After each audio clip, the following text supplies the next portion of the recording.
All mother sentient beings, especially those enemies who hate me, obstructors who harm me, and those who create obstacles on my path to liberation and omniscience. May they experience happiness, be separated from suffering. I will establish them in the state of unsurpassed, perfect, complete, precious enlightenment. May the teachings of the great tree may all mother sentient beings, boundless as the sky, have happiness and the causes of happiness. May they be liberated from suffering and the causes of suffering. May they never be separated from the happiness that is free from sorrow. May they rest in equanimity, free from attachment and aversion. I got my prayers mixed up.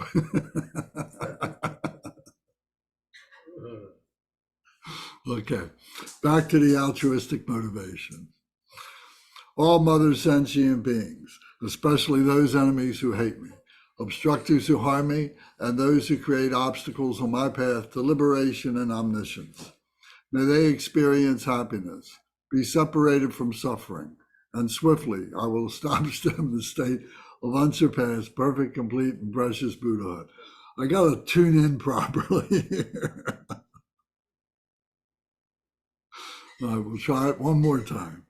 I'll read it this time. All mother sentient beings, especially those enemies who hate me, obstructors who harm me, and those who create obstacles on my path to liberation and omniscience. May they experience happiness, be separated from suffering, and swiftly I will establish them in the state of unsurpassed, perfect, complete, and precious Buddhahood. Dagla dang war je pe dra no par je pe ge. Tar pa dang tam she ken pe bar du jo par je pa tam she ki so je pe. Manam kadam yam pe sem chen tam she de wa dang den. Dug now dang drel nor du la na me pa yang dag par zog pe zhang zhu brin po she to pa zha. Thus, until I achieve enlightenment, I perform virtuous deeds with body, speech, and mind. Until death, I perform virtuous deeds with body, speech, and mind. From now until this time tomorrow, I perform virtuous deeds with body, speech, and mind. Te she du sang ma ge ki bar du lu na gi sam ge wa la ko. Ma she bar du lu na gi sam ge wa la ko. Du de ring ne song te ni ma sang ta sam gi bar du lu na gi sam ge wa la ko. We take refuge in the kind root and lineage lamas. We take refuge in the deities and the mandalas of the yidams. We take refuge in all the exalted Buddhas. We take refuge in the perfect Dharma. We take refuge in the excellent order of the Sanghas. We take refuge in all the noble Dakas, Dakinis, and Dharma guardians, possessors of the eye of wisdom. We take refuge in the kind root and lineage lamas. We take refuge in the deities and the mandalas of the yidams. We take refuge in all the exalted Buddhas. We take refuge in the perfect Dharma. We take refuge in the excellent order of the Sanghas. We take refuge in all the noble Dakas, Dakinis, and Dharma guardians, possessors of the eye of wisdom. Transcends awa dangu pa je pe pao dan lam adam pa nam la kab su chi o. Yedam kil gorgi la sok nam la kab su chi o. Sangye chom den de nam la kab su chi o. Pa pe ge du nam la kab su chi o. Pa wo ka jo cho kyung song me song yes she gi chang dang dem pa nam la kab su chi o. Until I attain the heart of enlightenment, I take refuge in all the Buddhas. I take refuge in the Dharma, and likewise in the assembly of the Bodhisattvas. As the previous Buddhas embraced the enlightened mind and progressed on the Bodhisattva's path, I too, for the benefit of all sentient beings, give birth to bodhicitta and apply myself to accomplish the stages of the path. Until I attain the heart of enlightenment, I take refuge in all the Buddhas. I take refuge in the Dharma, and likewise in the assembly of the Bodhisattvas. As the previous Buddhas embraced the enlightened mind and progressed on the Bodhisattva's path, I too, for the benefit of all sentient beings, give birth to bodhicitta and apply myself to accomplish the stages of the path. Shangshu Ningpo Chiki Ba Sangye Namla Kapsu Chi Chodang Shangshu Sampayi Soklang Deshin Kapsu Chi Jitar Nongi Deshegi Shangshu Tugni Ki Padang Shangshu Sampe La Pala De Dagrim Shin E Pata De Shin Drola Pendandu Shangshu Samni Ke Gishing De Shin Du Ni La Pala Rimpa Shindu La Paji O. In the Buddha, the Dharma, and the Sangha most excellent, I take refuge until enlightenment is reached. By the merit of generosity and other good deeds, may I attain Buddhahood for the sake of all sentient beings. In the Buddha, the Dharma, and the Sangha most excellent, I take refuge until enlightenment is reached. By the merit of generosity and other good deeds, may I attain Buddhahood for the sake of all sentient beings. Sangye Chodang Soki Chonamla Shangshu Badu Dagni Kapsuchi Dagi Jinsoki Pe Sonamgi Chola Penshi Sangye Jupasho. May all mother sentient beings, boundless as the sky, have happiness and the causes of happiness. May they be liberated from suffering and the causes of suffering. May they never be separated from the happiness that is free from sorrow. May they rest in equanimity, free from attachment and aversion.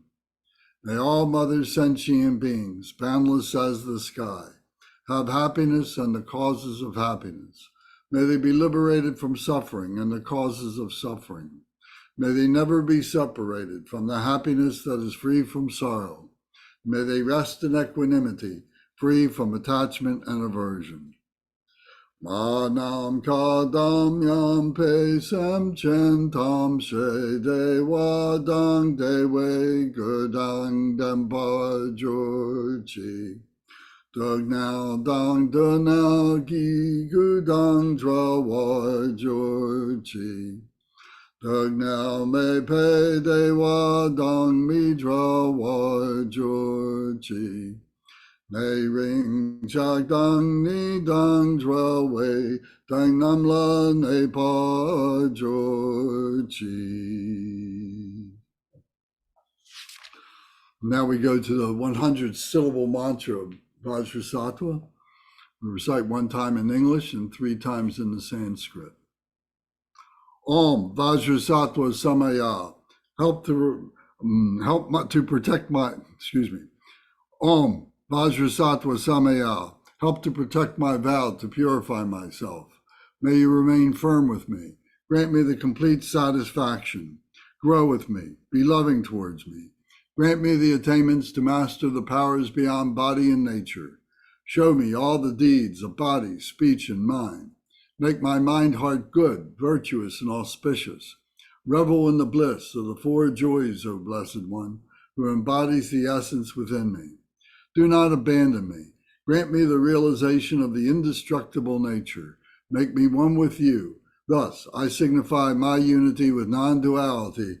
Ah. Om Vajrasattva Samaya Manupalaya Vajrasattva Tenopa Dristadredo Me Bhava Suto Kayo Me Bhava Supo Kayo Me Bhava Anuraktu Me Bhava Sarasiddhi Me Prayatsa Sara Karma Sutsa Me Sitsantri Akuru Hong Ha Ha Ha Ha Ho Bhagavan Saratada Gata Bajra Mame Mansa Bajri Bhava Mahasamaya Satwaha Om Vajrasattva Samaya Manupalaya Vajrasattva Tenopa Dristadredo Me Bhava Suto Kayo Me Bhava Supo Kayo Me Bhava Anuraktu Me Bhava Sarasiddhi Me Prayatsa Sara Karma Sutsa Me Sitsantri Akuru Hong Ha Ha Ha Ha Ho Bhagavan Saratada Gata Bajra Mame Munsa Bajri Bhava Mahasamaya Satvaha Om Vajrasattva Samaya Manupalaya Vajrasattva Tenopa Dristadredo Me Bhava Suto Kayo Me Bhava Supo Kayo Me Bhava Anuraktu Me Bhava Sarasiddhi Me Prayatsa Sara Karma Sutsa Me Sitsantri Akuru Hong Ha Ha Ha Ha Ho Bhagavan Saratada Gata Bajra Mame Mansa Bajri Bhava Mahasamaya Satvaha. And then page 12, the Sagari Mati Requested Sutra. Likewise be extinguished. Extinguished all enemies to my purpose. Whatever evil forces are within me, be defeated. Do this so that when I am victorious, all pure radiance melts into me completely purified. Take all this knowledge, food, and drink peacefully. Enjoy it and be satisfied so that all obstacles may be destroyed. Be liberated from all obstacles, all general obstacles.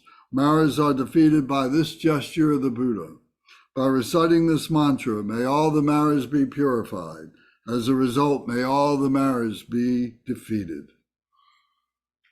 Thank you all very much. Thank you for coming today. Does anybody have any questions or comments about anything? Anything that we've talked about? Anything that you'd like to talk about? Okay. All right, so today we're going to talk about the 5 Buddha families.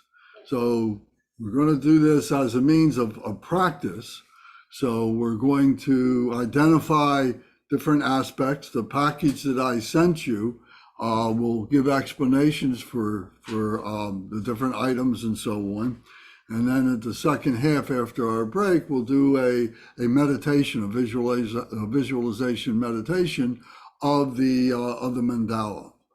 So the mandala, you might see Andy's background there. If you see it on my picture, it's the lower right-hand side, but that is the mandala of the 5 Buddha families, and there's another picture of that in the package. So we'll be sending that to you. We'll be talking about that in just a few minutes. So we've talked many times about the body, speech, and mind of the Buddha. So the body is the Nirmanakaya. The speech is the Sambhogakaya, and the heart center, the mind, is the Dharmakaya, the Dharmakaya, the Sambhogakaya, and the Nirmanakaya, the body, speech, and mind.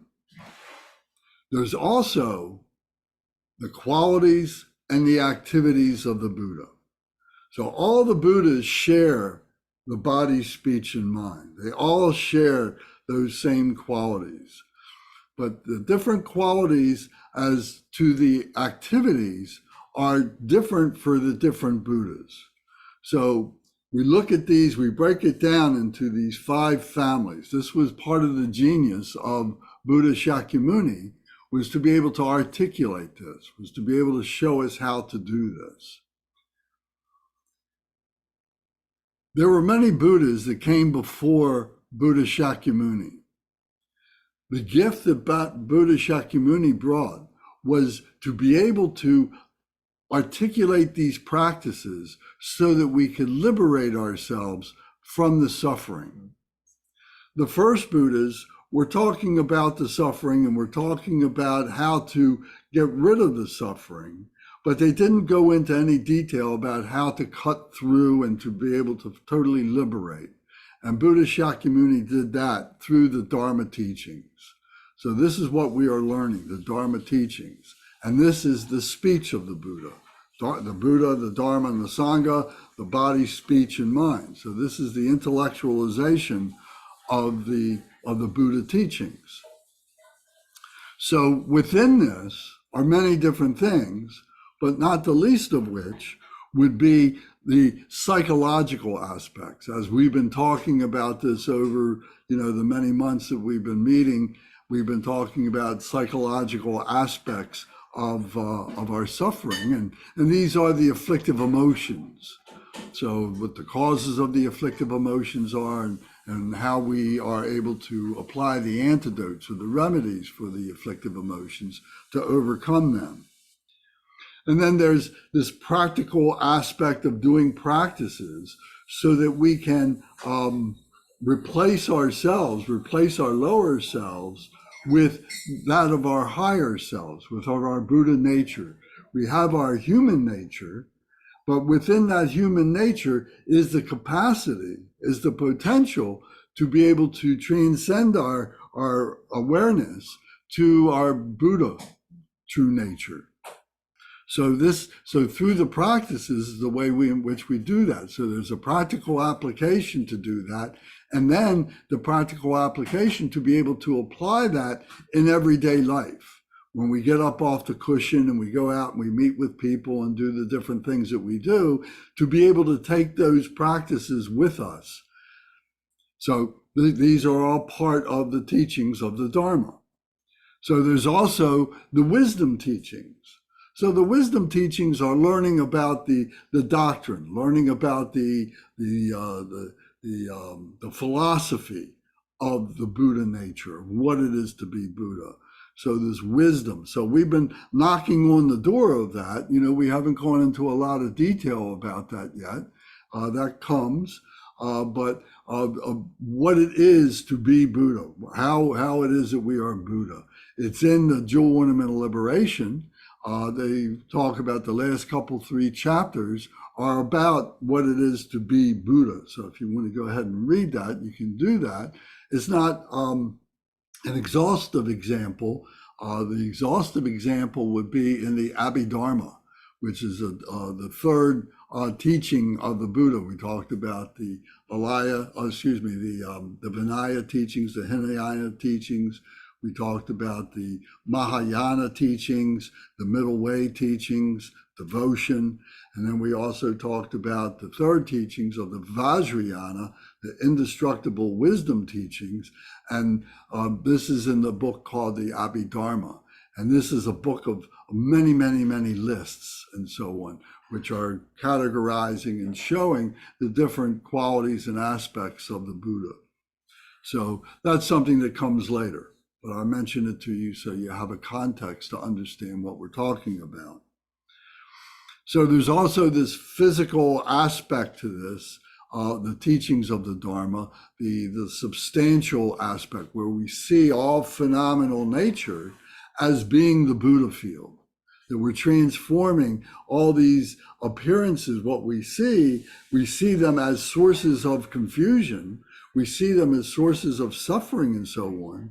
But the Buddhists see them as their Buddha field, as their palace. So we need to see that ourselves, within ourselves. We need to see that our body is the body of the Buddha, and that everything external is the Buddha field of the Buddha. So we can say that we are cultivating our own Buddha field. So ultimately, we could say that there would be Buddha Gary, there would be Buddha Matthew, Buddha Gavin, Buddha Karina, and Buddha Andy, and Buddha Mark, and so on like that. And we may have that from glimpse after glimpse, but it comes and it goes very quickly.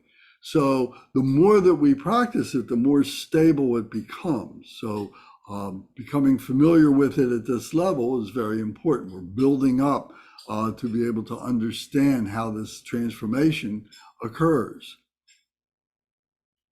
So we say that these images, this Buddha nature, this Sambhogaya, is the enjoyment body of the Buddha.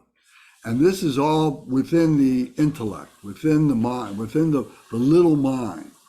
And what we're doing, we're using all these symbols to represent all these qualities, characteristics, and activities. So we need to be able to understand these through our own physical body, through our own self, through our own meditation and so on, and be able to recognize that in all of the Buddha field that we are creating for ourselves. So the symbolic representations of the Buddha nature, which is illuminated in our human nature, So this phrase, illuminated in our human nature, is a lot like the metaphor of the sun. The sun in our solar system is just radiating light. It's glowing, it's sending out this heat, no expectation of anything coming back. But that light goes out and it lands on the moon, it lands on the planets, it lands on the asteroids, that light lands on all these celestial bodies within our solar system. And of course, beyond that, but we're thinking about our solar system. So in this way, the sun is radiating that light, but what becomes illuminated is the earth and the other planets, that they become illuminated. So we see ourselves as part of the earth, as human beings. And as we recognize the human being nature, that we illuminate that with the rays of the sun to become the Buddha nature. It's within our ability to be able to do that. And the Buddha nature is showing us how that happens and so on. So it's very interesting and powerful to think of that, the way that we are illuminated through the Buddha nature. So this is our true nature. So the mind is the intellectual mind, and the mind is also the heart mind. So the intellectual mind is this whole thing that we're talking about, the Sambhogaya, but it's also how we deal with our jobs, how we deal with our families, how we do our mundane things, our ordinary things, and so on. But within this meditation mind, here we're transcending just the ordinary mind, and we're transcending and opening up the spiritual mind or the heart mind. So what we ultimately do as complete human beings is the intellectual mind and the heart mind kind of come together and become one mind. As we use the word mind is a concept. And what the mind is something that is empty of its own nature. It is very abstract, And we need to be able to learn to abide within that and not to be able to be chasing the mind or the thoughts of the mind.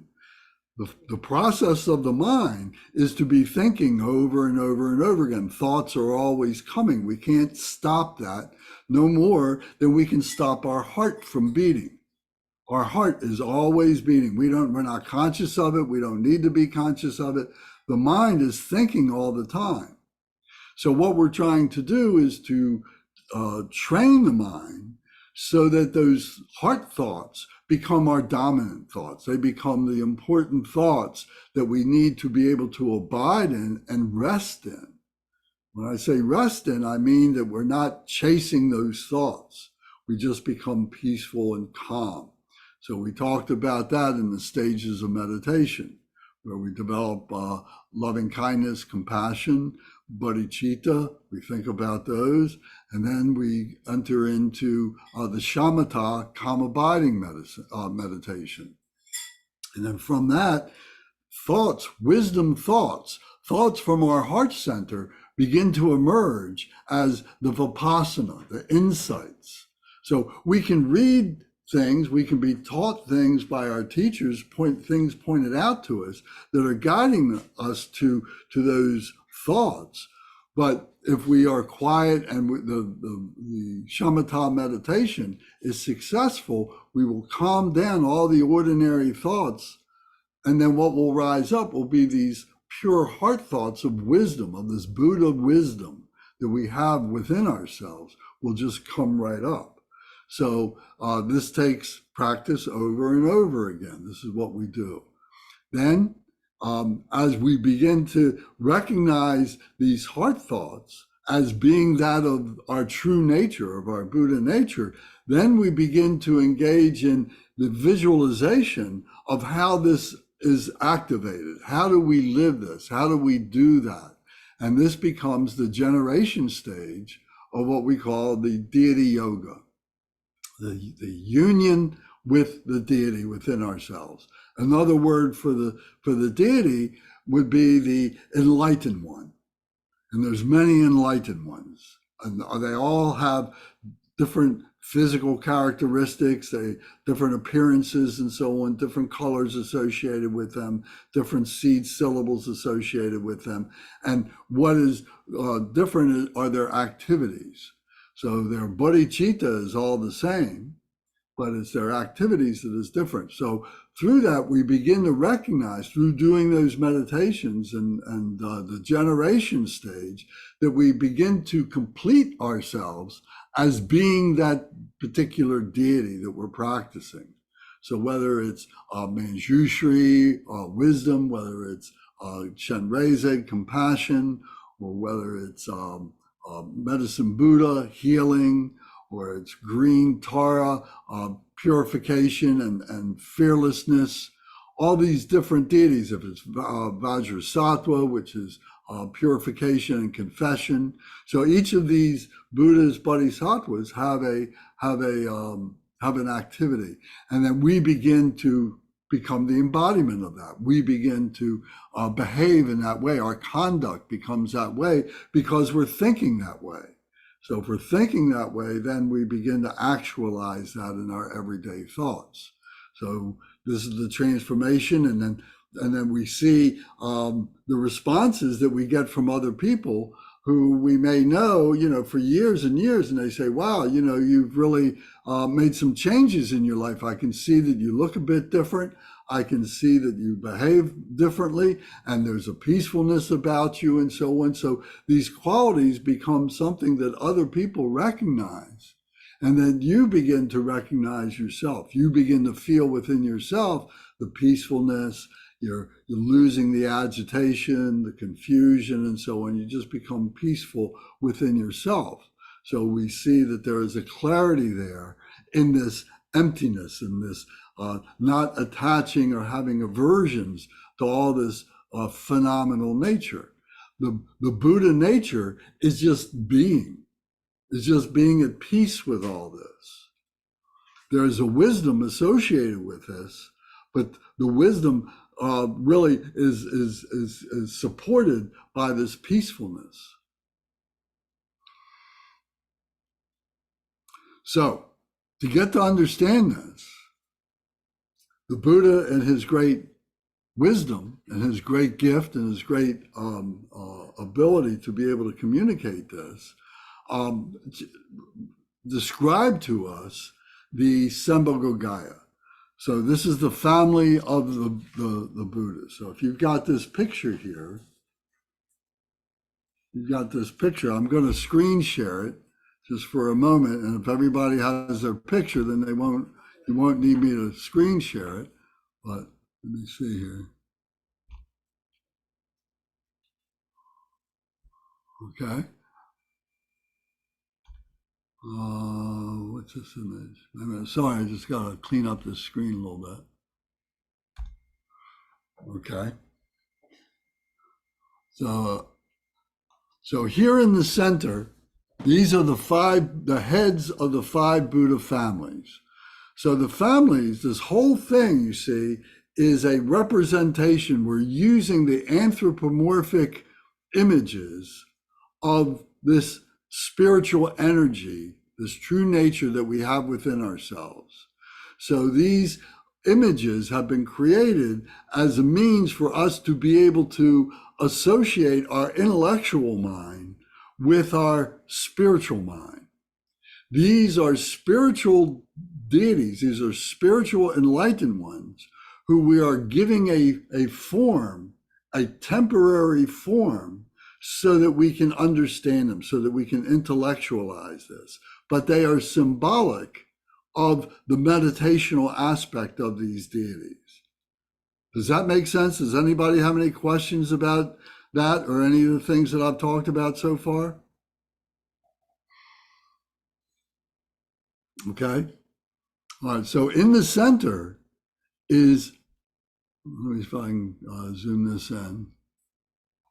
So in the center is Varanchana. And we've talked about the 7 postures of Varanchana when we talk about, when we do the meditation position and so on. And he is the first, he is the primary of these meditational deities. So part of the first teaching that he gave through Buddha Shakyamuni was the correct body positions, how to meditate, how to begin to meditate. So he has a pure white body, and he's sitting on a lotus pedestal, which is on which is on a throne, and the throne is being supported by these lions, which represent courage and power, and the lotus pedestal that we talked about many times, and then on that, here you can see that there is a sun disk underneath the moon disk. So here is the moon disk, is the white disk, but if you look very carefully, I know it may not be really easy to see, but there is a yellow outline there, and that is the sun disk. And the sun disk is the other side of the moon disk. So the two always occur simultaneously together. They're always there. We may not see one or the other, but we know that they are there. So the moon disk is the cooling of the wisdom of the sun disk. The sun disk is the burning wisdom, and the moon is the reflection of that cooling wisdom, is the compassion, the skillful means, the application of that wisdom. So the Buddha Varanchana is sitting in this position. He's in the classic meditation position, the Vajra lotus position, with both legs interlocked like this and both soles of his feet are upward. Many of us are going to have trouble being able to sit in that position. If you can, that's a wonderful thing. But if you can't, that's okay too. If you can cross your legs, if you need to sit on a chair, whatever it is, it's fine. But this is the classic meditation position of the Buddhas and the Bodhisattvas. So he's wearing robes, which are indicating that he is a Buddha of a high attainment, accomplishment, and he's got his hair is pulled up into a top knot, and this top knot is called a usnisha, and this usnisha is represents the teaching of the Buddha, that this is a teacher, that he is a teacher. So that's what the unisha represents. So many people, you see many people with their hair pulled up like that and so on, and they're emulating, or they are respecting or whatever, this feature of the Buddha of being a teacher. He has many other physical attributes. He's got long ears and so on. And you can read about these as the 32 marks and the 80 characteristics of the Buddha that are in some of the books and the Ornament of Liberation and so on. But what we're mainly considering here are the main features of his body position, the color of his body, and his hands, the mudras of his hand. So here he is in the mudra of teaching. So I'm going to close this down for a second. Let me see.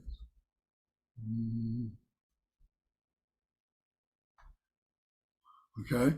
So if you take your two hands and you take your thumb and middle first finger, your index finger, and you interlock them. So this is like interlocking the duality, bringing it all together as one.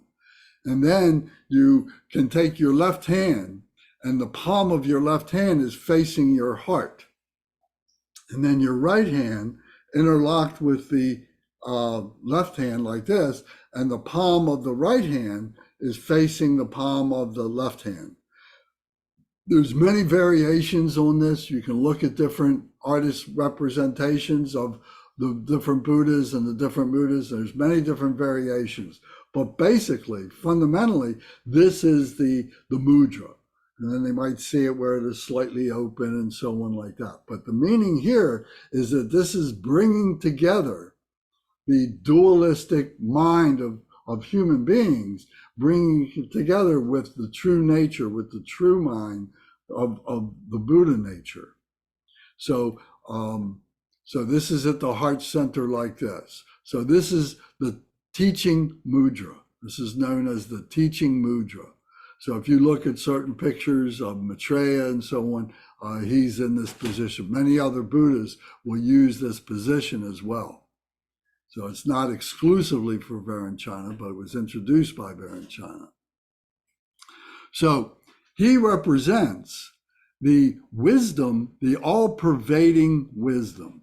He is symbolic of the all-pervading wisdom.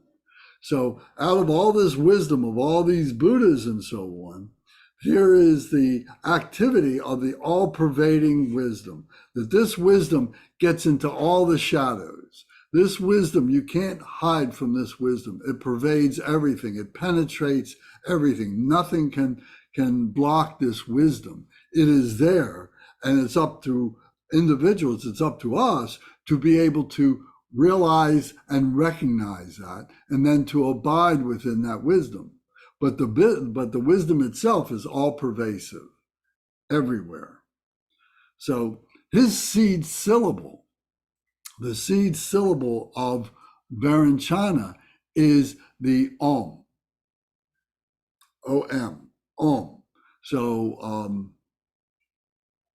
I don't have handy the, if you look in, let me see, if you look in your 101 books, the prayer books, if you look back on page 23, and you see at the top, there's three syllables there. You see Om Ah Hong, the white, the red, and the blue. So the white Om, that's the white Om syllable in the Sanskrit or the Tibetan. So this means the body, speech, and mind of the enlightened ones.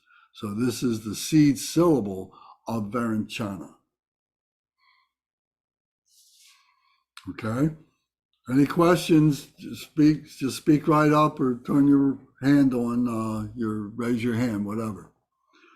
Okay. So then we go back to the screen share, and now we come to, let me see if I can,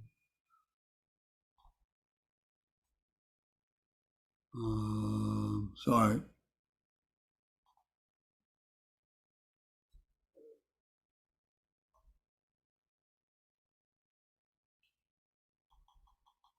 There we go. So now to the right of Varanchana is the next head of the family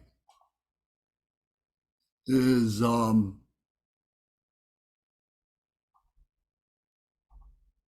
we go.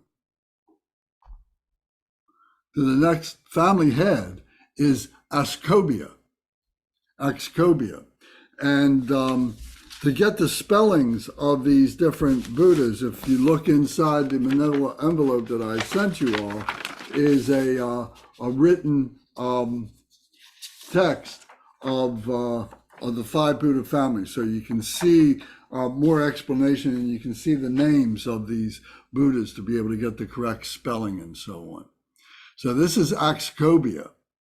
And Ascobia is sitting on a throne, and here he has the intelligence, the power of the elephants that are emblazoned on the throne that he is sitting on, this power that he is represented. He's sitting on a lotus pedestal, as are all the other Buddhas, and he's sitting on the moon disk, and the sun disk is there. If you can see that yellow outline there. So the wisdom and the compassion are being displayed there. And his legs, his feet are crossed with the soles upward in the classic position, as we've seen before. And he's got the usnisha, the top knot, as we talked about. And he's got a blue color. It's a kind of a medium blue color, depending on the artist. It may be a darker blue, maybe a lighter blue, but usually it's a medium to dark blue color is Ascobia. The white color of Varanchana, of course, represents purity. The blue color of Ascobia represents the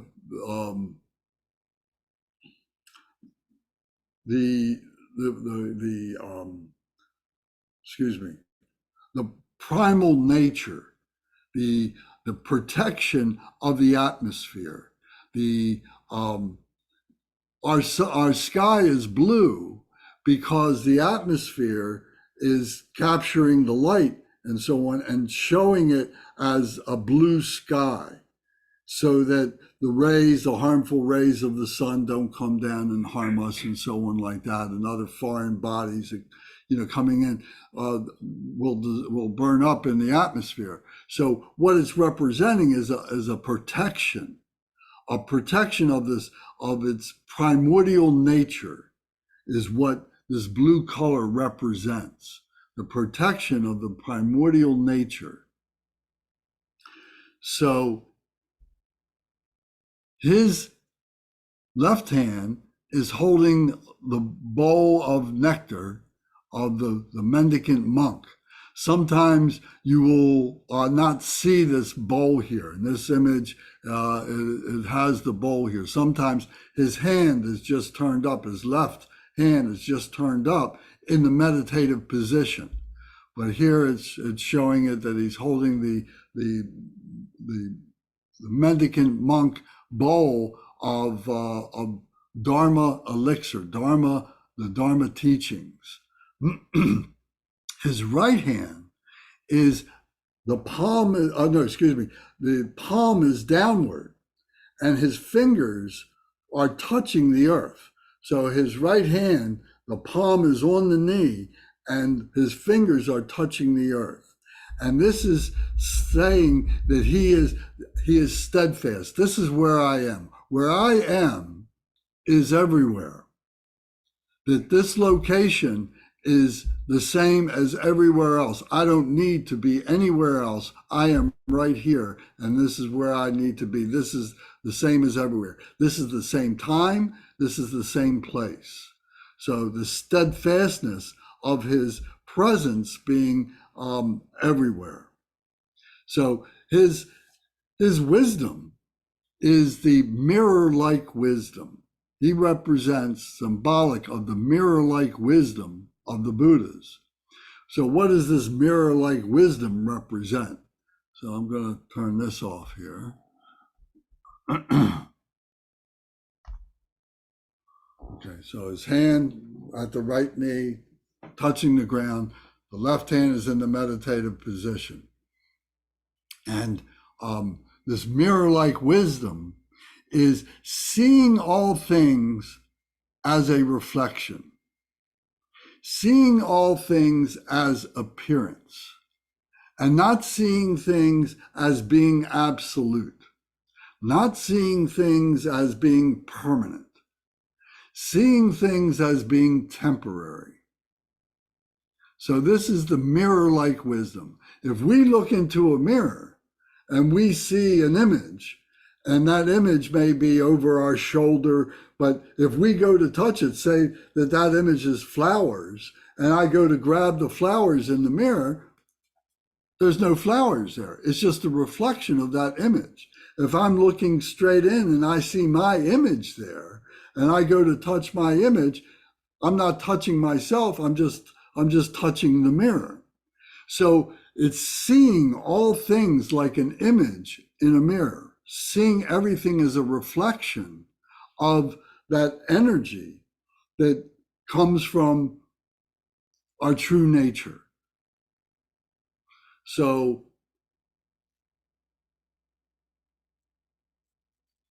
this bears some meditational thought to be able to really understand, to really experience this wisdom of mirror-like wisdom, this mirror-like wisdom, seeing all things as being empty of their own nature, seeing the impermanence of all phenomenal nature. So this is Ascobia, and he has the blue color. And his seed syllable is the seed syllable, the hung syllable, H-U-N-G, that we call, in Tibetan, they call it H-U-N-G. In Sanskrit, or in the Indian Buddhists, will call it hum, H-U-M. So you'll see it many times in prayers or written in books and so on as being hum, H-U-M. It's the same meaning. It's just the difference in the pronunciation between the Tibetan and the other Buddhists and so on. But that's the only difference, is just its pronunciation.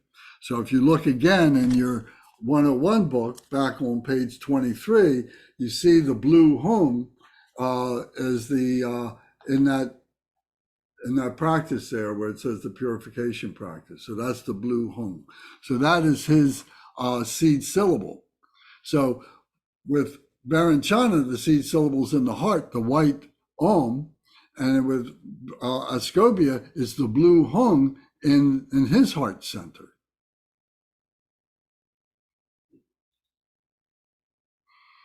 Okay.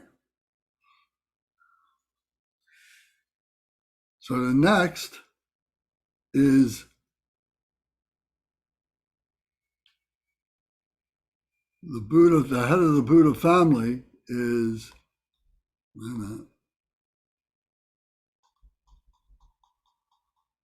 Ratnasambhava. This is Ratnasambhava.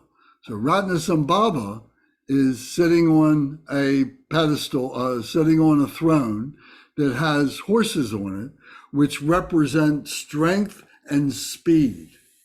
Strength and speed is symbolized by the horses, and then the lotus pedestal, and then the moon disk, and the sun disk. And then we see that Ratnasambhava's body is a golden yellow color.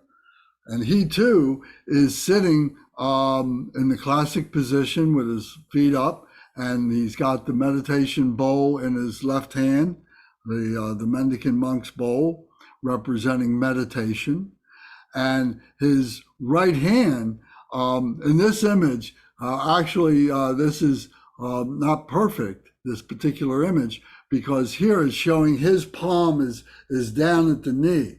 But typically, it would be up like this in the offering position. If you can see my hand right now, my palm is up, and the palm is at the right hand, at the right knee, and this represents generosity, supreme, sublime generosity. So it was Ascobia whose his palm is down on the knee. Ratnasambhava, his hand is up on the knee. And so he's offering his wisdom. He's offering what he represents. So he's got the golden body. He's got the Usnisha as the other Buddhas. And his golden color represents the earth, represents the element of the earth.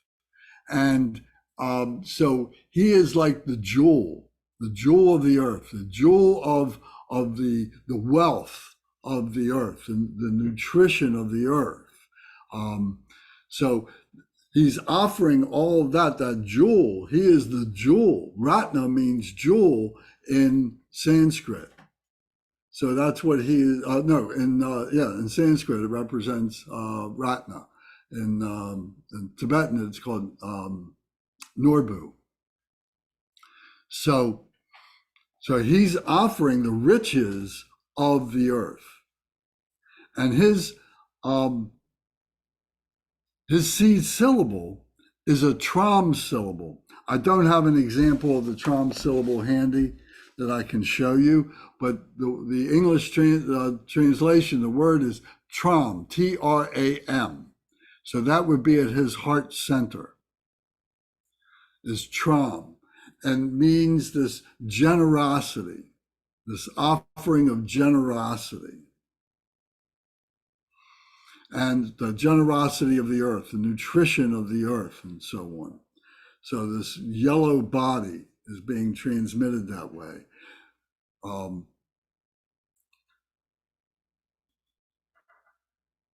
His mantra, or rather his wisdom is the wisdom of equanimity. The wisdom of equanimity. He is symbolic of the wisdom of equanimity, the balance, the sameness of all things. So this phenomenal nature that we see as the earth and so on, as seeing all of this as being the same. So, the illustration that we've used many times is that if we look at our hand or we look at something and we're just seeing the outer covering of it, but then as we look deeper into it, we begin to see the fibers, we begin to see the muscles, we begin to see the bone, we begin to see the tendons. And then if we look deeper, we see the molecules, and then we look deeper and we see the atoms, and we look deeper than that, we see all the atomic structure of the protons, electrons, muons, all these things and so on, as all being the same, that everything that we see is all made up of these composite images, particles, elements that make up all things, and it's all the same. So it represents the idea that it's all the same. So this is the wisdom of equanimity that Ratnasambhava symbolizes.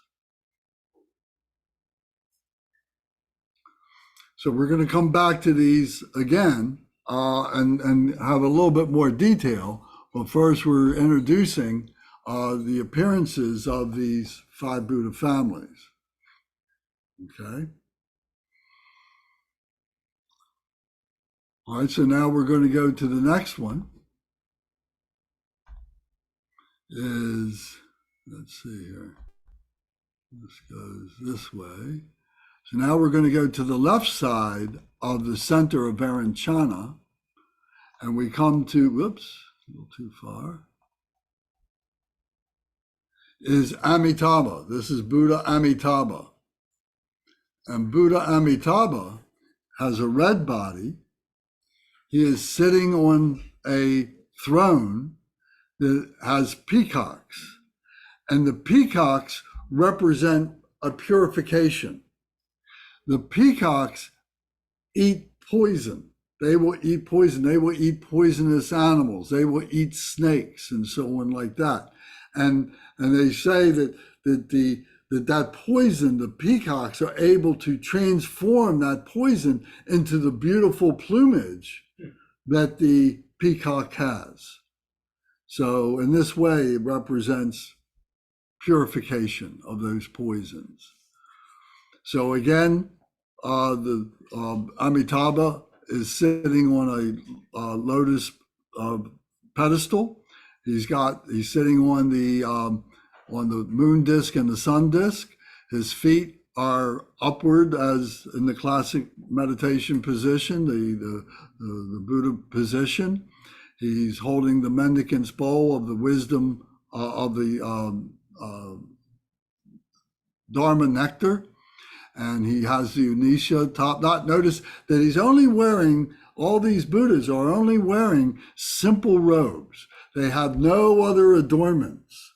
They have no tiaras. They have no crowns. They have no necklaces or any other jewelry or anything like that. They're just wearing simple clothing. This is indicative of these meditational Buddhas, of these 5 Buddha families. His red color represents fire, the element fire. And so he is the wisdom of meditation. So his wisdom is the wisdom of discriminating awareness. His wisdom is discriminating awareness. So his hands are both in the classic meditation position, with the left hand up, the right hand lying in the left hand, the thumbs touching at the navel, 4 inches or so below the navel. So that's where his hands are, and the bowl is sitting in the palm of his right hand. In this particular case, he's in that meditative position.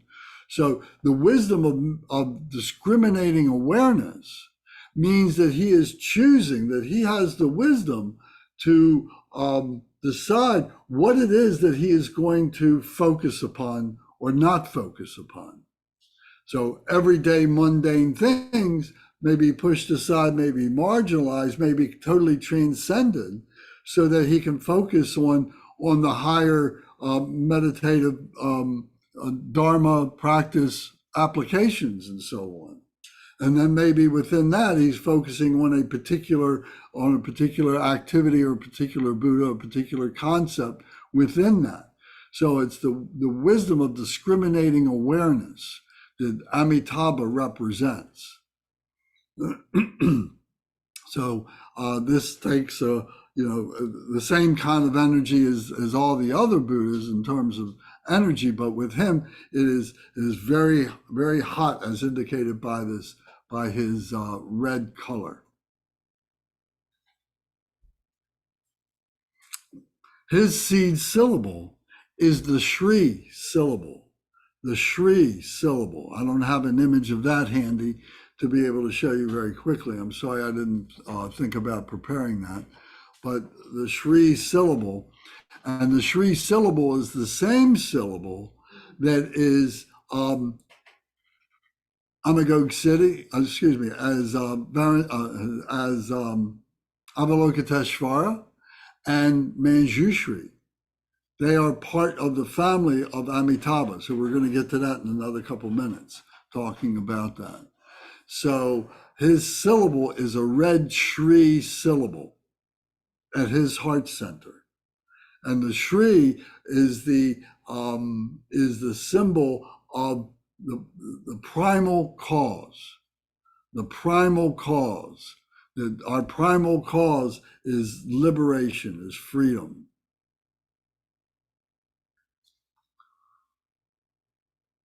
Okay.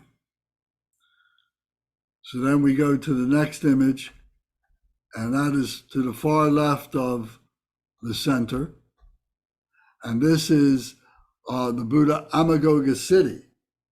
Amagoga City. And he is sitting on a pedestal, on a throne. And this throne, this is not a very good image, I'm sorry, but this is a half bird, half man. Half bird, half man. This is called, or a Garuda bird.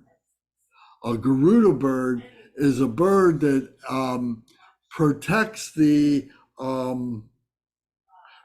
beings who are approaching the Dharma teachings from the poisonous beings who may be trying to come in to spoil the teachings, to interfere with the teachings. So the Garuda flies down and picks up those snakes, those poisonous animals, that and devours them, and is able then, through his excrement, he is able to purify them, and that they then can go to that land of the Buddha, of Buddha Amagog City, and be purified through that means of doing that. So that's called the Garuda. And you'll see the Garudas over the doorways of many Dharma centers and shrine rooms and homes and so on like that, because he is there protecting the people and the contents of that room or that building, protecting them from the poisonous beings that may be trying to approach. I said sometimes you'll see this image as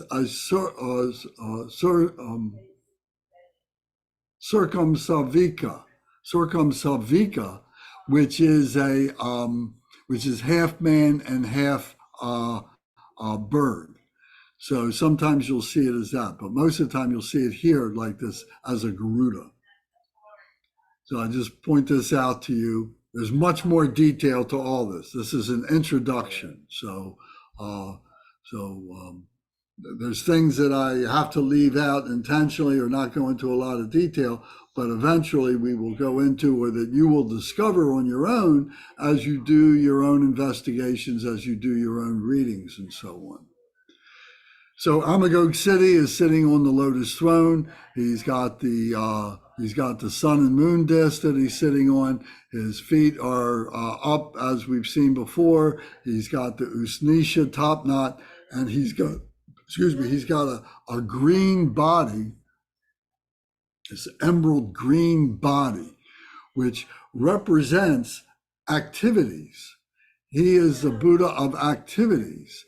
His left hand is in the meditative position, holding the mendicant's bowl of Dharma elixir, Dharma nectar, and his right hand is in the protection mudra at his heart center. His right hand is up. You may not be able to see that real good. I will. So his right hand is like this at the heart. So this is protection. So through the protection, he's able to overcome whatever senses of ill-being or not being able to do things or poor confidence or something. He's able to accomplish whatever he needs. So he's able to do that. So he is symbolic of the wisdom, the all-accomplishing wisdom is Amagoga City, is the all-accomplishing wisdom, that he can accomplish anything that needs to be accomplished. So the green body represents that activity, being able to do that. So his seed syllable is the syllable ah, the AH, ah. And if you look again on page 23 of the 101 book, you see the red ah in the center, the red ah cutting through. So he is able to to accomplish all things by cutting through whatever confusion, whatever difficulty there is, whatever afflictive emotions there are. He cuts through them at the root to be able to accomplish whatever is necessary. So that is the ah syllable. Okay. Any questions or comments so far? Okay. Lance, I had a, oh, sorry. Yes, go ahead, please. It's just, sorry, it's a quick segue, but you mentioned about the purification from our hung practice in the booklet, and when we talked about it previously, one time you told me that Vajrasattva purification has like a confessional aspect, whereas that's more of a general purification, which I kind of understood that part, but I'm still a bit confused about in kind of our home practice when we would use the Omahung purification. The Omahung practice is, as you said, a general purification where we are visualizing our body, speech, and mind, and through the fires that are being generated during our meditation, that is purifying all the negative aspects of our body, speech, and mind. And then we are projecting that out. Then we are sending that light out to all other beings, purifying all other beings. Right. And in order to be able to help them, to purify them. And then all that light comes back into the Omahung and dissolves into the emptiness, dissolves into the Mahamudra. So that's the purpose of that practice. It's a general purification practice for phenomenal nature, for the beings in phenomenal nature. Okay. But in Vajrasattva, the nectar kind of overflows and goes to all. I guess I'm just a bit, it's more like, it's not so much the practice itself as I'm just a bit confused about, like, in day-to-day practice, let's say we were feeling the need for purification. Well, it depends whether it's a personal purification, where you might need the Vajrasattva. Oh, okay, so yeah, that makes sense. But if you're doing it for the benefit of all other beings, specifically, then you would do the Omahung practice. Okay. Okay, thank you. And just remember that a lot of these practices, if not maybe all of them, but some of them came from the Buddha, through the sutra teachings and so on, through the tantric teachings of the Buddha. But many of these practices came from masters who came after the Buddha and who developed these practices on their own. And they became so important to the lineage and so on that they were kind of brought into the lineage, and it became part of the canon of the lineage practices. So all these were, manifested by either the Buddha or by those masters who had devised their own practices in order to refine their purification and different practices. Not necessarily purification, but whatever practice. Okay, thanks very much. That's really helpful. Okay, you're welcome. Thank you. Okay, so now I gave a general description to these 5 Buddha families. So now if you can turn to this spreadsheet that I sent to you, because here is some more detail. So if you look, if we look at the middle part here, for the time being, not concentrate on the top part, but on the bottom part here, this longer part, and we see the 5 poisons, the 5 antidotes, and the 5 wisdoms. So here there's more detail. So if you look at the different headings, it says poison, and the next heading is antidote, and the next one is wisdom. After that is color, then Buddha, then the Buddha consort, and the symbol. So the first line is desire. The poison is desire. And the antidote is the faults of samsara, and the wisdom is the wisdom of discriminating wisdom, of discriminating awareness. The color is red, and the Buddha is Amitabha. So you can see, so now you can cross-reference, well, what does Buddha Amitabha represent? Well, he overcomes desire through the antidote of recognizing the faults of samsara. He develops the wisdom of discriminating awareness and has the red color, is the red light. And his consort, we don't see his consort in these images so far, but his consort is the female aspect of Tara that is associated with all the different Buddhas. Remember, the Tara we talked about a few weeks ago as being the mother of all the Buddhas. So each of these Buddhas has a Tara that is his consort, and she represents the wisdom aspect, and he represents the skillful means aspect.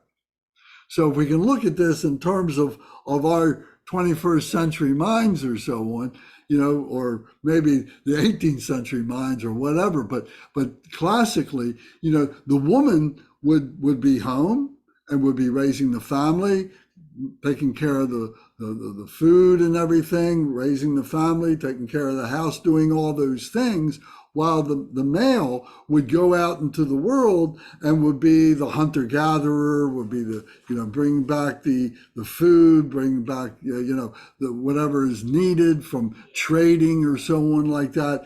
The male would be the one who's going out into the society to bring back what is necessary to the home to be able to maintain. So this characterization of the female is the wisdom of being able to know how to do all these things, to tell the masculine, well, we need this, we need that, you need to go do this, we need to go do that. And he has the skillful means to go out and do these things and then bring back the results for that to the family. So we need to recognize that this is all within ourselves. The female is within ourselves, and the masculine is within ourselves. So we begin to see that each of these representations are symbolic of this true nature, of this activity that is being represented here, that is all within ourselves. So the Buddha consort is that wisdom aspect. And then the symbol is the lotus or the Padma. In the case of Buddha Amitabha, the symbol is the lotus or the Padma. And we already talked about that the seed syllable was the Shri. So the lotus flower, which represents the purity that comes from defilements, remember the seed germinates from defilement. So the Padma is the Sanskrit name of the lotus. Okay, so all this bears putting this together for our meditation. So what we're doing is we're taking all these different elements, all these different parts, and putting it all together. And while I'm talking about it, if you want to add one more column here, is the element, the physical element, that the element of Amitabha is fire. Is fire. So if you want to write that down on your list, here's a pencil. You got a pen? So that would be good to know that. So then we go down to the next is hatred. So hatred is one of the emotions, the 5 basic poisons, the roots of the emotions. So the antidote for hatred is loving kindness or grace, the loving kindness that we show other beings, that we show for the hatred to overcome, to transform that hatred. Instead of feeling that aggression and violence, we turn it around and show loving kindness for that. And that is the result is the mirror-like wisdom, and the color is blue, and the Buddha is Ascobia. So Ascobia, we talked about the blue Buddha. So the mirror-like wisdom, and then his His consort is Buddha Lokana. Lokana is the female Tara. And then the symbol is the Dorje or the Vajra. So I don't have mine here. I left it upstairs. The Vajra is like the indestructible wisdom. It represents indestructibility, the Vajra. And so in Tibetan, it's called the Dorje. In Sanskrit, it's called the Vajra. In English, you might call it the lightning bolt. They call it, in Hindu, they say that it represents the lightning bolt, the power of the lightning bolt. The seed syllable of Ascobia was the hung, if you remember, the hung syllable, and the element would be the water, the water. So you think of the blue water. The blue water is the element water. Okay. So then the next line is the poison of jealousy or envy, and the antidote is fearlessness or unimpededness. Fearlessness, unimpededness, the ability to be able to go anywhere, do anything, accomplish anything, to remove any of our own obstacles that we create, that we manifest these ourselves. So the fearlessness to be able to dive into that and to be able to clear that away. So his wisdom is the all-accomplishing wisdom, that he's able to accomplish anything that that Ascobia, Amagog City wants to. So his color is green, and the Buddha is Amagog City. So we can see that his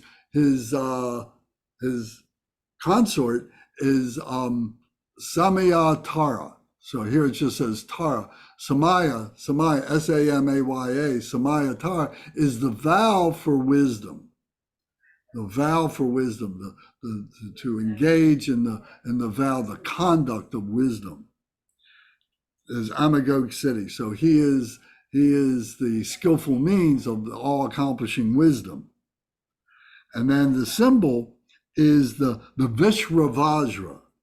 And the Vishravajra is a crossed Vajra, two Vajras. And it's also called the double Dorje. And this represents the phenomenal nature, and the purification of the phenomenal nature, the realization of this phenomenal nature, this multiplicity of things that we become transcendent of. We don't become subject to it, that we are able to cut through it, through our unimpededness, through our fearlessness, to be able to cut through this Vishravajra. And this is so the seed syllable here was the ah, the cutting through of the ah, and the element is the element of air, the element of air.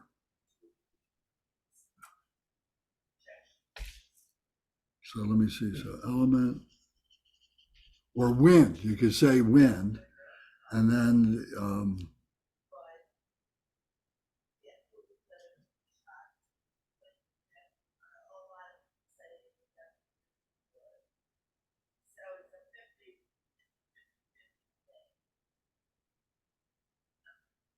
just making a note for something. 1 second.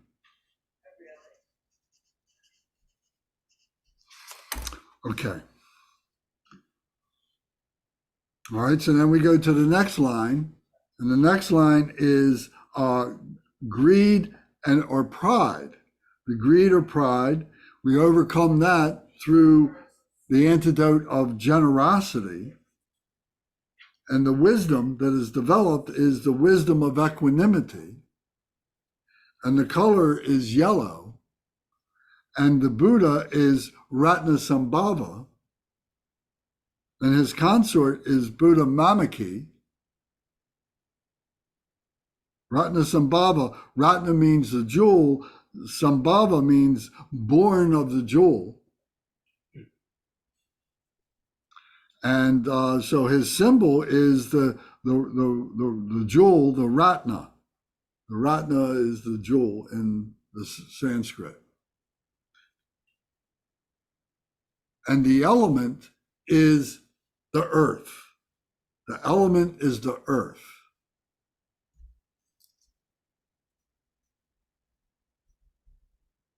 So just to review, the element of the desire of Amitabha was fire. The element of Ascobia was the water. The element of Amagog City was the wind or the air. And the element of Ratnasambhava is the earth. Okay. So then we go down to the next line, is the poison of ignorance or delusion. The antidote to that is education. The wisdom that is developed is the all-pervading wisdom. The color is white. The Buddha is Varanchana. And his consort is Asaka Datvishvari.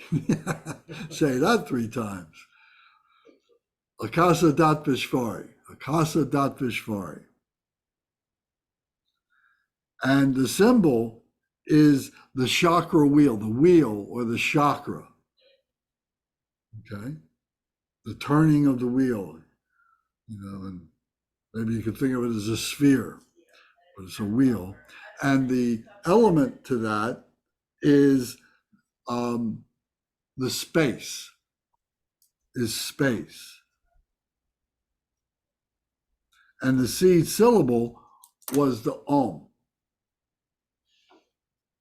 So the Om meaning the body, speech, and mind all together of the Buddha. So we've got the 5 elements here. We've got the space, we've got the water, we've got the earth, we've got the fire and the wind. So putting this all together, visualizing this one bit at a time, and use the color as an anchor. If you start to concentrate on the color, because it's so simple and so basic, everything else here is conceptual. All these different words that we're using here are conceptual. And the point I'm going to make to you is that as we get deeper and deeper into our contemplations, as we get deeper into the meditations, the words begin to fall away. Whatever language we use, the way we interpret these different aspects and so on, begin to fall away, and we begin to simplify to the point of the light. And so these colors of the light become the transcendent language of the meditation. You begin to experience in terms of light. So by familiarizing ourselves now at this formative level that we're doing, will aid you as you progress along the path of contemplation meditation. So to incorporate this into the stages of meditation that we talk about, we get to the shamatha, to the calm abiding. Then as we're doing the calm abiding meditation, now these thoughts, these wisdom thoughts, this light comes up. We don't see it with our eyes, but we have a perception of the red color, or the perception of the dorje, or the perception of all-accomplishing wisdom, that these thoughts begin to percolate up. The more that you study these things, they're like going into, this box that you have within yourself, within your intellect, And it's not organized yet, but they start to percolate up. And then so the Vipassana is taking them apart and looking at them and putting them in their appropriate places, is organizing those thoughts, organizing the mind. And then being able to see the light, being able to recognize the light and be able to create this Buddha field of our own that includes all of these aspects.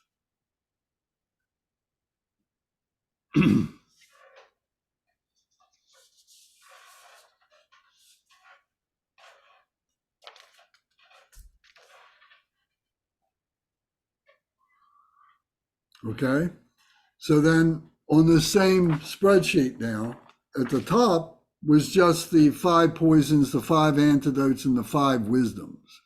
So that's a quicker review of what we just were talking about.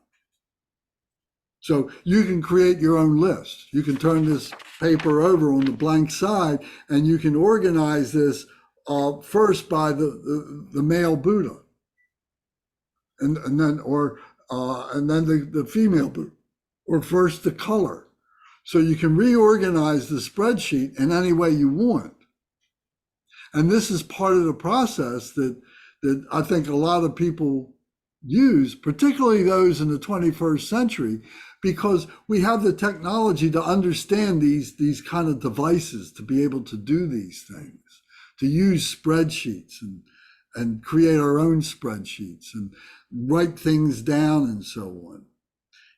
Back in the day, they didn't even have a language. The Sanskrit language didn't have a written language. It didn't have an alphabet. It was only a spoken language. So everything had to be memorized. And it's why things were repeated over and over and over again to help stabilize these concepts within people's minds and so on in their lives.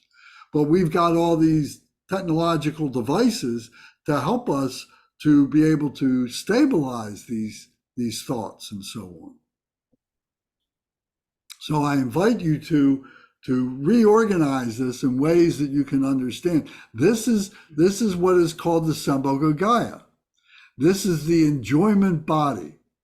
This should be fun for you. This should make you happy.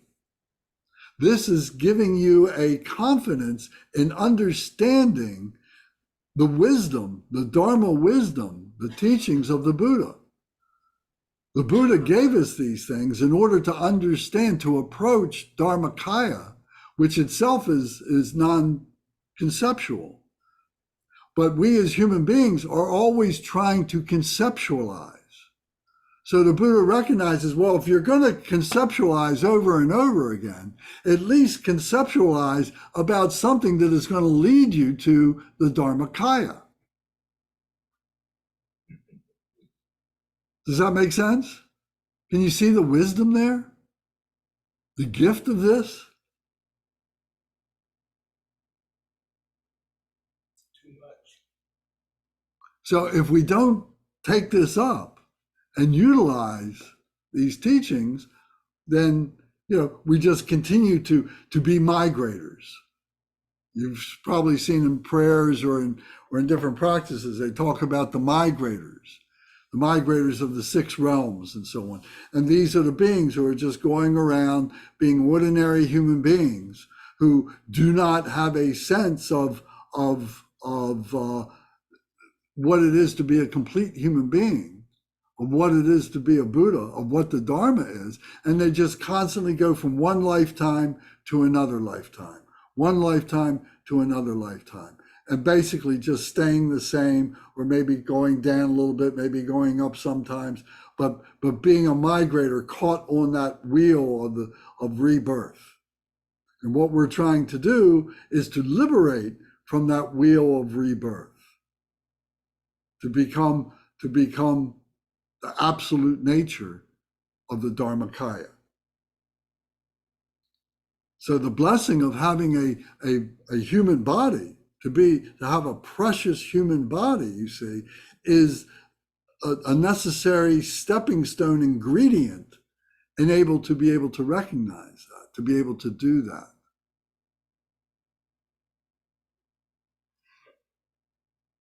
Any comments or questions?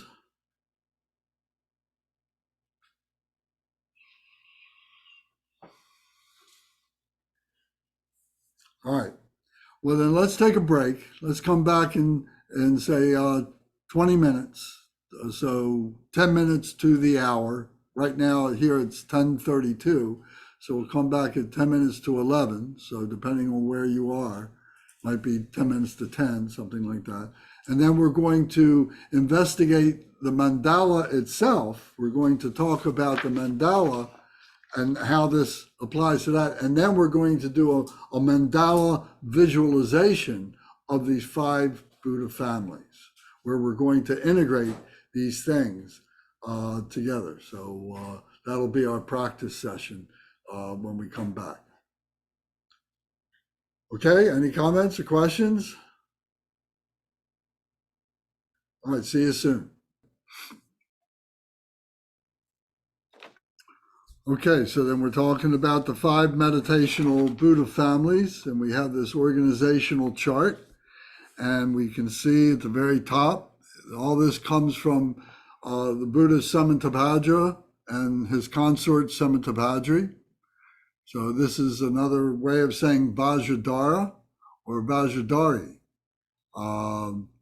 Male and female, the primordial Buddha, so pure that it is not characterized in any way that is conceptual. It is in the heart center of all the Buddhas and Bodhisattvas. So, and within us, we have the potential to be able to recognize this, that we have this within ourselves. So all this comes from the primordial Buddha. Then are the 5 Buddha families.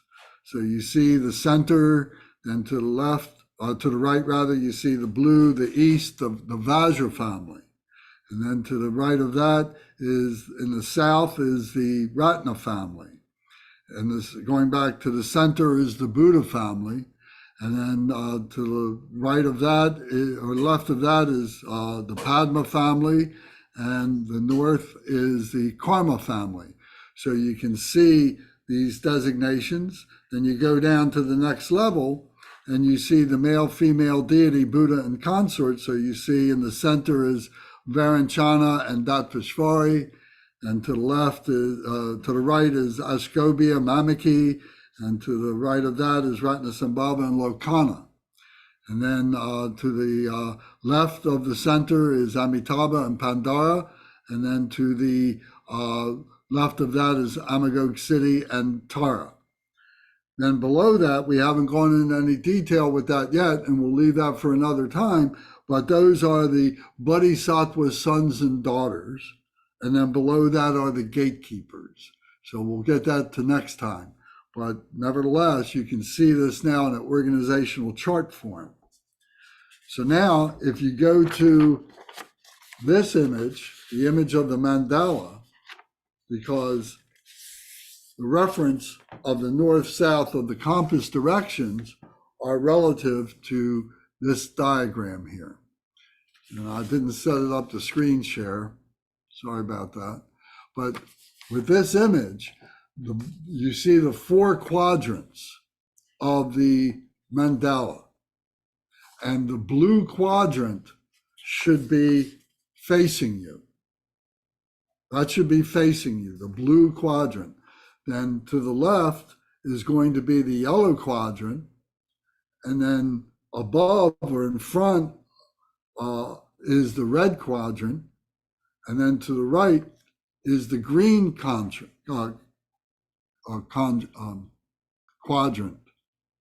So they represent to what we just went over on this organizational chart, because this shows another level of detail of organization. So the blue is the east. So we're facing the mandala in the east. We're facing the east. The sun is rising in the east.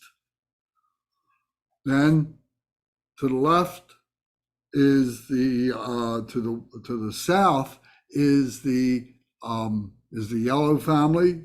So So the center, so the blue family would be the east. That would be the Vajra family.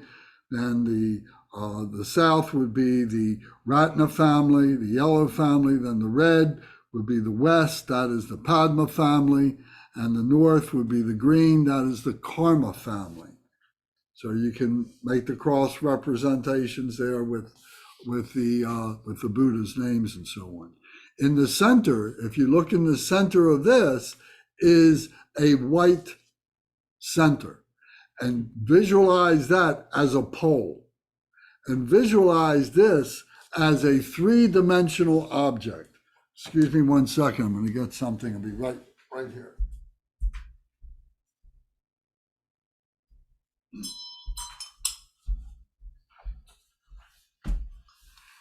So here is a bell. Here is our bell that we use for our practices, our Lama bell, as we might call this. And you see it three-dimensionally like this, right? Okay. If you look at it like this, in just two dimensions, that is this. But if we look at this as this, now it gets three dimensions. So in other words, this is a way of saying that the white pole, the white center, goes through that and is like a pole that goes through this three-dimensional object now. So now you got the east, the south, the west, and the north, etc. And in the center is the white pole. So the white pole is Varanchana. Okay, the blue is Ascobia, and the yellow is Ratnasambhava, the red is Amitabha, and the green is Amagoga City. So you begin to picture that, visualize that. Okay. So now, what we want to do is to visualize that we are the mandala. So if you can, sit in the Vajra, sit in the lotus position, in the Vajra position, as we call it. And the lotus position is the better way, like this. And this, keeping your back straight is the most important element here. And visualize that we are facing the wheel. And we close our eyes.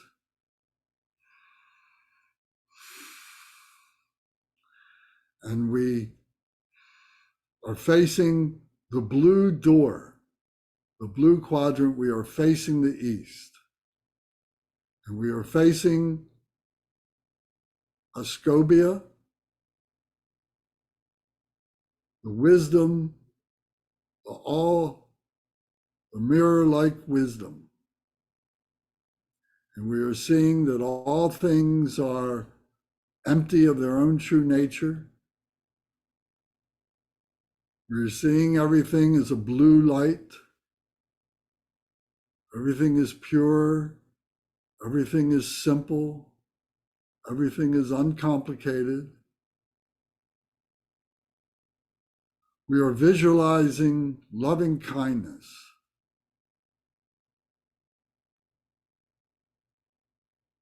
It defeats any hatred, any aggression, any confusion.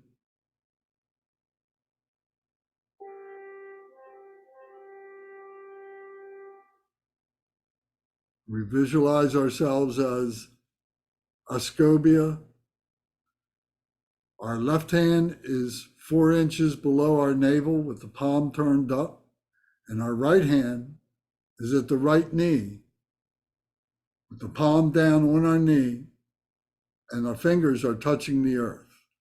So if you can manage to do that mudra right now, with your left hand in the meditation position and your right hand in the steadfast position, touching the earth.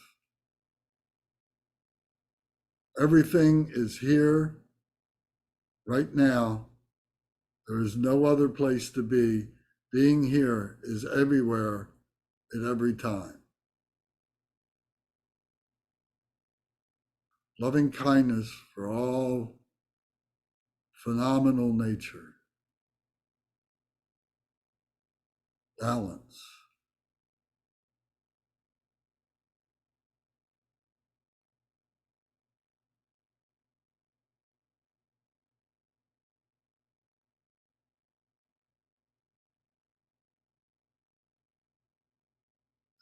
the Vajra family, indestructible wisdom.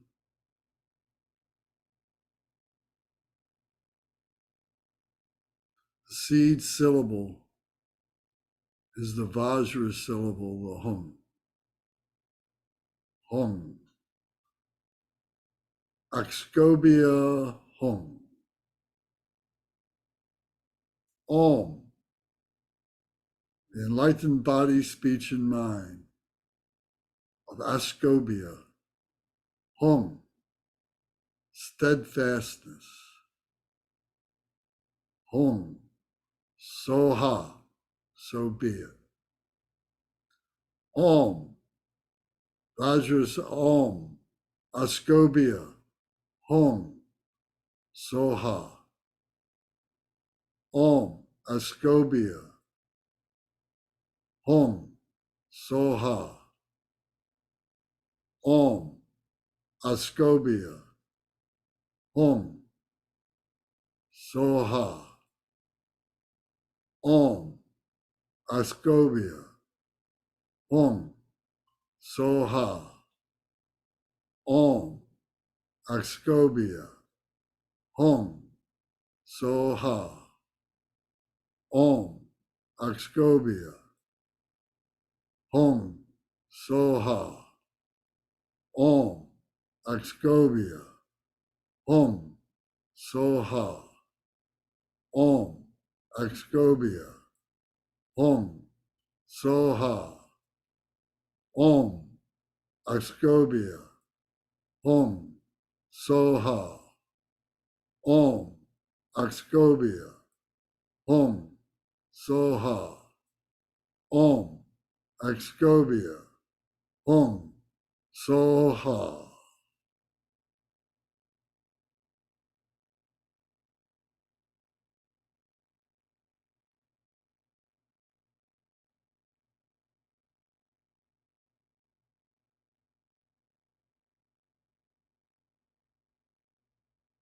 Now we leave the blue door. We come to the south. We face the south entrance, the yellow door, the golden yellow door. We visualize Ratnasambhava, Ratnasambhava, the Ratna family, the jewel family of the earth.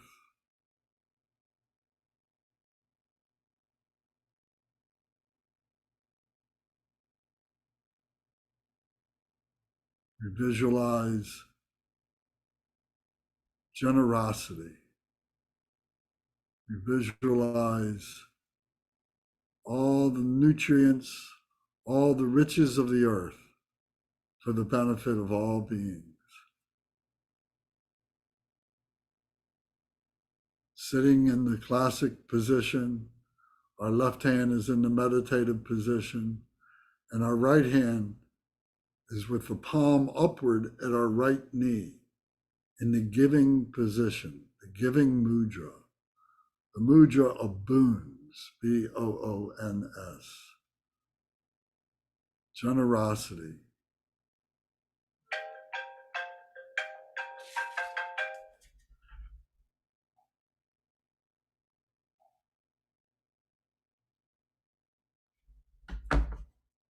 Yellow body,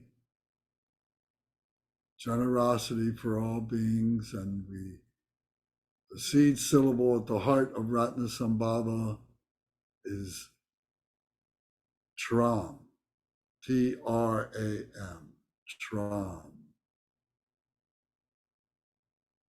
radiating yellow light to all beings.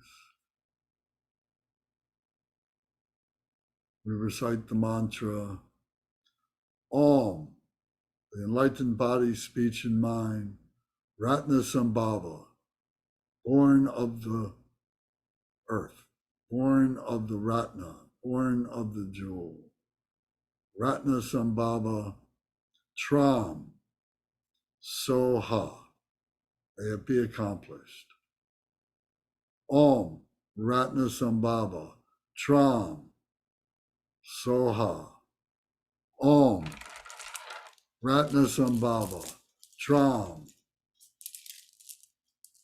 Soha. Om, Ratnasambhava, Tram, Soha. Om, Ratnasambhava, Tram, Soha. Om, Ratnasambhava, Tram, Soha.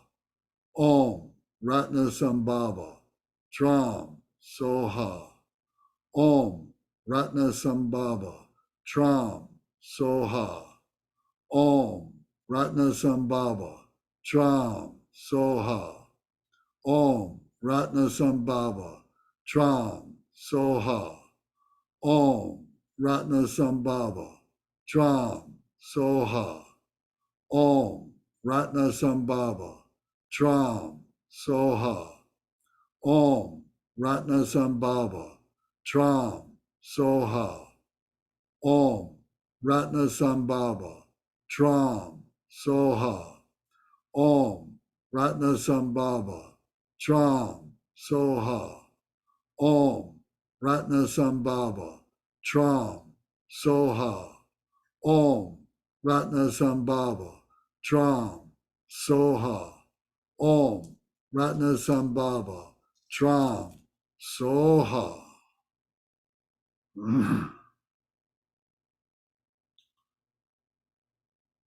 Now we leave the yellow quadrant, we leave the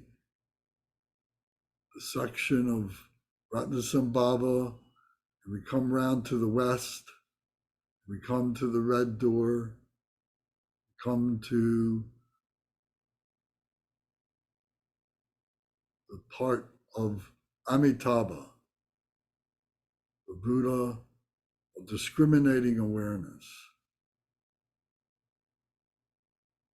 And you visualize his red body, you visualize his hands in the classic position of meditation.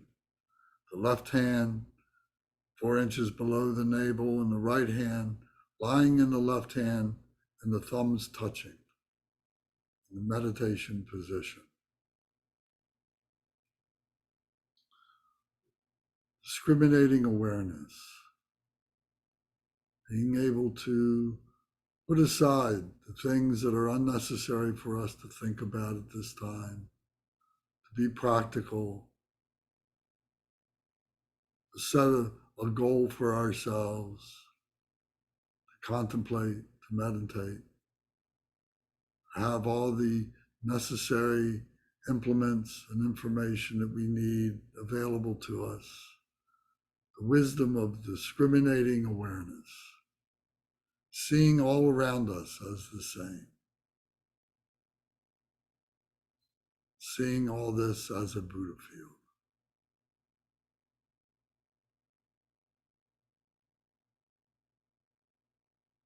Amitabha, red, the element of fire, burning away all the negativity and confusion.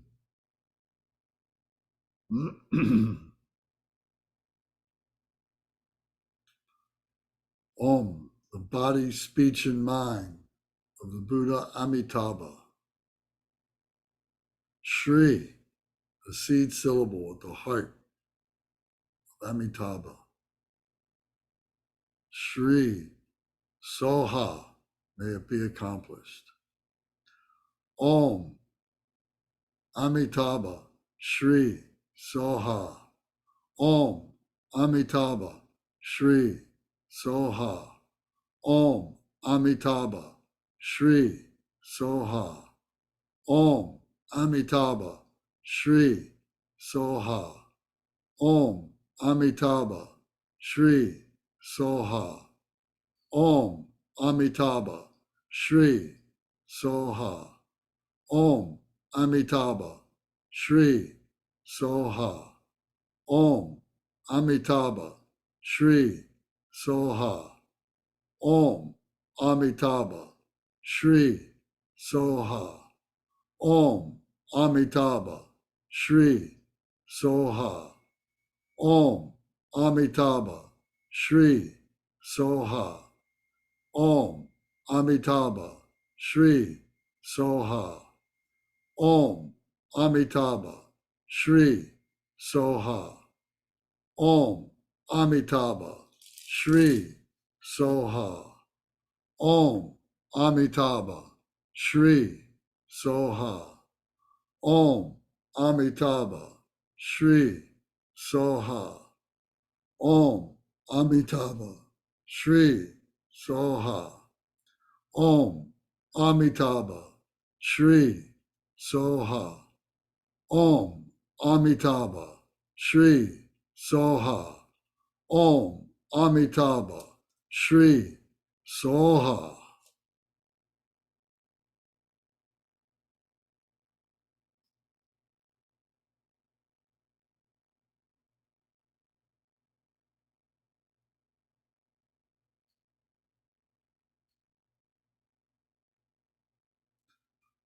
Now we leave the Amitabha's domain. We exit the door from the west, and we go around to the northern side of the mandala to the green door. And we open and enter the green door into Amagog City's mansion. The part of the mandala is the mansion of Amagog City, green, where all is accomplished. Amagog City is all accomplishing wisdom. All the phenomenal nature is all pure in its essence. All can be accomplished in that purity. The multiplicity simplified into one nature. Amagog City has a green body. His two hands are, his left hand is in the meditative position, 4 inches below his navel.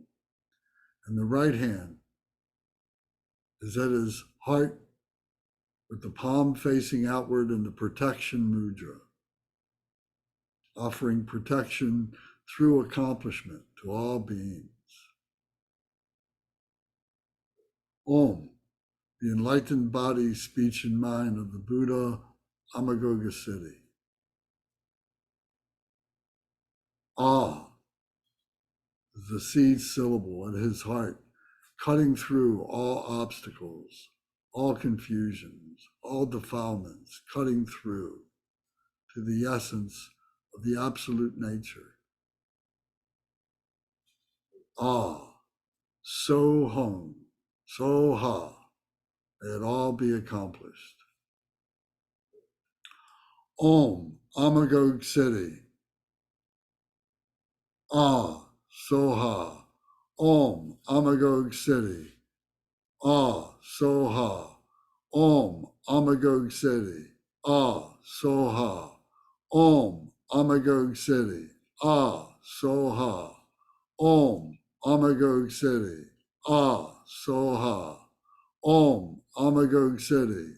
Ah, Soha. Om, Amagog City. Ah, Soha. Om, Amagog City. Ah, Soha. Om, Amagog City. Ah, Soha. Om, Amagog City. Ah, Soha. Om, Amagog City. Ah, Soha. Om, Amagog City. Ah, Soha. Om, Amagog City. Ah, Soha. Om, Amagog City. Ah,